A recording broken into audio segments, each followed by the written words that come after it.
Gadis ini pingsan oleh seorang pria. Kemudian dia melepas sepatu dan celana dalamnya dan meletakkannya di surat wasiat yang sudah disiapkan. Lalu melemparkan gadis itu ke bawah untuk membuat adegan bunuh diri.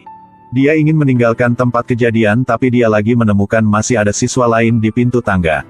Gadis ini pergi ke atap untuk menemukan gadis tadi. Pria ini sudah menusuk lembing lalu dia harus mengikuti lembing jadi dia sudah mematahkan leher gadis itu dari belakangnya.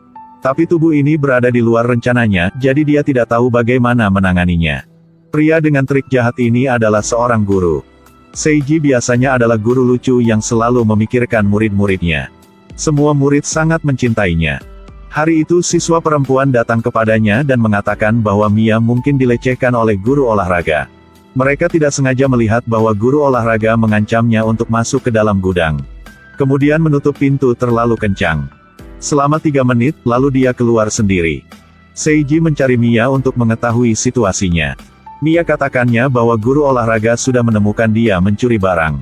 Guru mengatakan kepadanya bahwa dia tidak akan mengungkapkan kesalahannya dan kemudian memintanya untuk menceritakan keseluruhan ceritanya. Tetapi tidak menyangka bahwa dia mengambil rekaman dan menggunakannya untuk memperkosanya untuk berhubungan seks dengannya. Karena Seiji ingin membantu Mia jadi membawanya ke supermarket untuk meminta maaf dan menerima pengampunan bos. Kemudian menyuruhnya mengirim pesan teks ke guru olahraga yang menyuruhnya untuk tidak mengganggu lagi. Atau dia akan melaporkannya ke polisi. Perlahan-lahan, Mia mengembangkan perasaan untuk Seiji yang adalah orang yang lembut dan perhatian, dia bahkan memintanya untuk pergi ke atap untuk bertemu. Mia memeluk Seiji dan mengaku padanya. Seiji tidak menolak tetapi juga secara aktif memeluknya erat-erat. Tapi adegan ini dilihat oleh siswa Tadenuma. Seiji bertanya kepadanya apa yang dia lihat. Tapi Tadenuma tidak menjawab, berbalik dan pergi. Sepulang sekolah, Seiji mengajak Tadenuma minum untuk keluar dari sekolah dan membunuhnya. Lalu mengubur tubuhnya di dekat sebuah rumah kayu di pinggiran kota. Kehilangannya dengan cepat menarik perhatian semua sekolah. Seiji berkamuflase dengan sangat baik. Setelah diselidiki, ditentukan bahwa kepergian Tadenuma tidak ada hubungannya dengan dia. Tetapi guru fisika tidak berpikir demikian. Dia sudah mulai memperhatikannya sejak lama dan selalu merasakan Seiji sangat aneh. Setelah membaca file, sudah menemukan bahwa orang tuanya meninggal secara aneh sejak dia duduk di kelas 7. Dimanapun dia berada, akan ada banyak pembunuhan. Di sekolah tempat dia bekerja sebelumnya, ada 4 siswa yang bunuh diri berturut-turut. Percakapan antara guru fisika dan siswa itu terdengar jelas oleh Seiji melalui alat penyadap. Pria ini tidak tahu bahwa kematian akan datang untuk menemukannya. Seiji menjatuhkan guru fisikanya dan menggantungnya di pegangan kereta bawah tanah.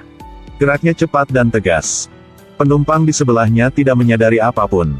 Pintu terbuka dan dia dengan santai turun dari kereta bawah tanah. Lokasi yang digantung berada di titik offset kamera. Tidak ada yang tahu kejadian ini dilakukan olehnya. Lalu dia pergi untuk mencari siswa itu. Siswa itu bukan lawannya, jadi dia diikat dengan lakban.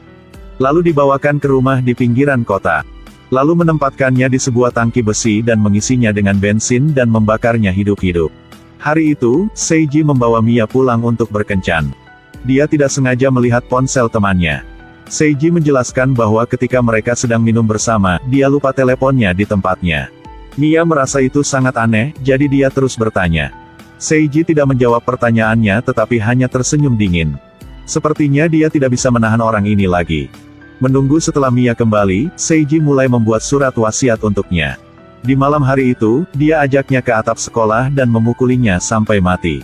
Kemudian melepas sepatunya dan meletakkannya di atas surat wasiat lalu melemparkannya ke bawah.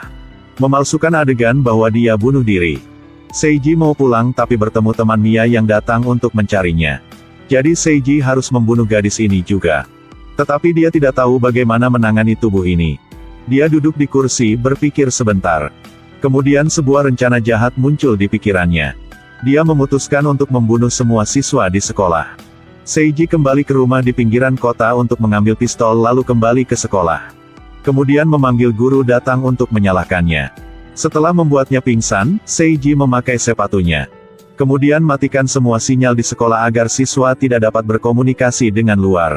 Ia menggunakan pengeras suara untuk memberitahu siswa bahwa ada karakter berbahaya yang menyusup ke sekolah. Untuk semua orang bersembunyi di atap yang menunggu untuk menyelamatkan. Tujuannya adalah untuk mengumpulkan semua siswa di satu tempat. Ada beberapa siswa yang tidak percayanya dan ingin melarikan diri dari sekolah. Tetapi tidak menyangka bahwa Seiji menunggu di luar gerbang. Satu tembakan akan menembak satu orang dan dia mengurus semua siswa yang tidak mendengarkannya. Lalu dia pergi ke atap. Semua orang pikir bahwa dia datang untuk menyelamatkannya, jadi sudah mengelilinginya. Siapa yang mengira bahwa orang gila dan sakit ini adalah seorang guru?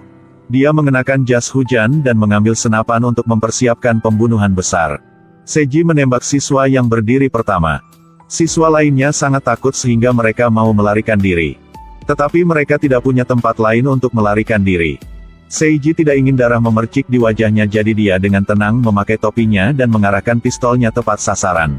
Siswa-siswa di atap dengan cepat dibunuh olehnya. Seiji siap turun untuk menemukan orang yang bersembunyi di sudut. Dia melihat seseorang, dia akan membunuh orang itu. Perlahan menyeka darah di wajahnya. Lalu ambil pulpen merah dan coret nama-nama orang yang sudah terbunuh di daftar dan hitung sisa orangnya. Dia tidak ingin membiarkan siapapun hidup. Seorang anak sekolah mengambil kesempatan untuk melarikan diri dari pengejarannya, berlari ke halte bus dekat sekolah. Dia memohon orang yang lewat untuk membantu memanggil polisi. Dia ingat pacarnya masih di sekolah, jadi dia kembali untuk menyelamatkannya. Pacarnya sedang mengayunkan tali untuk turun. Meskipun tangannya mulai berdarah, dia tidak bisa melepaskannya. Dia turun bawah dengan aman. Laki-laki itu juga datang tepat. Dia sangat senang dan panggil nama pacarnya.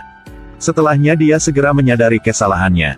Tentu saja dia mendengar suaranya sehingga dia membuka jendela dan mengarahkan pistol ke mereka berdua. Dia menarik busurnya dan menembak ke arah Seiji. Tapi dia masih terkena peluru Seiji. Dan pacarnya juga tertembak dan tewas di tempat. Para siswa yang menyaksikan adegan ini membuat mereka semua sangat ketakutan. Sekarang hanya mereka yang tersisa. Seiji mengisi bensin di bawah pintu tangga dan menyalakannya untuk memblokir rute pelarian siswa. Mereka terjebak di dalam ruang kelas. Seiji mengayunkan tali ke jendela untuk masuk ruang, dengan lembut membunuh mereka semua. Dua siswa terakhir membuka jalan lain dan melarikan diri. Seiji membidik target, menembak mati mereka tanpa ampun. Semua siswa meninggal secara tragis di tangannya. Dia kemudian menyamarkan guru itu sebagai tempat bunuh diri agar dia bisa bersembunyi dari kejahatannya. Pada saat ini, polisi sudah datang. Seiji mematahkan kepalanya sendiri dan berbaring di tanah berpura-pura menjadi korban.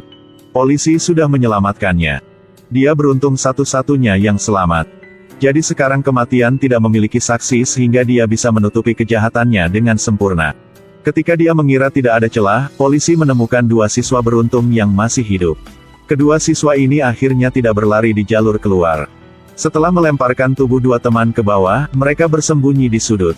Seiji mengira dua orang yang mati adalah mereka. Kedua siswa ini menunjukkan Seiji sebagai pembunuh. Tape recorder yang tersembunyi di dalam kelas juga merekam suara Seiji dengan sangat jelas. Dengan bukti yang jelas, Seiji ditangkap oleh polisi. Dia mengatakan bahwa semua yang dia lakukan adalah kehendak Tuhan.